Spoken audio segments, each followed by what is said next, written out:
હા, બાકી એક વાત કરું, ભજનમાં મારા સુરતમાં આવજો તમે, અને મારી કથા અગલી કથા જે ગઈ છે ને શ્રાવણમાં, એ તમે યુટ્યુબ પર જોજો. ગાયત્રીબેન શાસ્ત્રી ડાકોરવાળા યુટ્યુબ ઉપર શિવ કથા હિન્દીમાં છે, એ તમે જોજો. એટલે તમને એમ થશે કે ભજન કોને કહેવાય ને ભજન કર્યા કોને કહેવાય. ઊભી થઈને બહેનો અને ભાઈઓ એવા નાચે ને કે તમને એમ થાય કે શું કહેવાય ભજન. પણ મને એવું લાગે છે કે હું ભજન ગાઉં છું એમાં તમને આનંદ નથી આવતો, એટલે જ તમારી તાળીઓ બી ઓછી છે અને તમારામાંથી કોઈ ઊભું નથી થયું.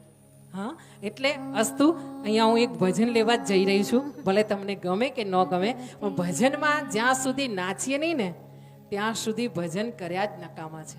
હા,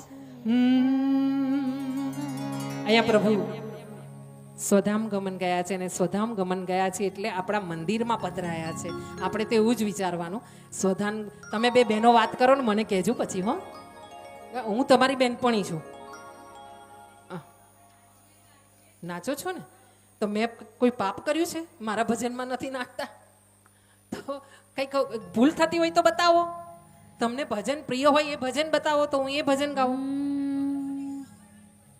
અચ્છા, ઓકે.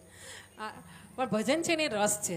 એટલે આપણે જે થોડાક એકાદ બહેનો મારી નજરમાં હોય છે કે જે ઊંઘી, અત્યારે પણ આજે પણ એકાદ બે બહેનો એવી છે કે જે થોડી ઊંઘ કાઢી લે છે, તો એ લોકોને આપણે રસ આવે, થોડાક જાગૃત થઈ જાય એટલા માટે. દરેકને એવું ના હોય ને કે કૃષ્ણનો સંવાદ રાધાજી જોડે થાય તેમાં રસ પડે.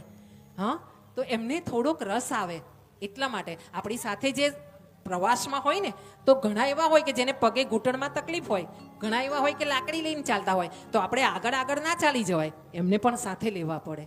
હા, એટલે આપણે એમને સાથે લેવા માટે ભજન લઈએ છીએ. આવું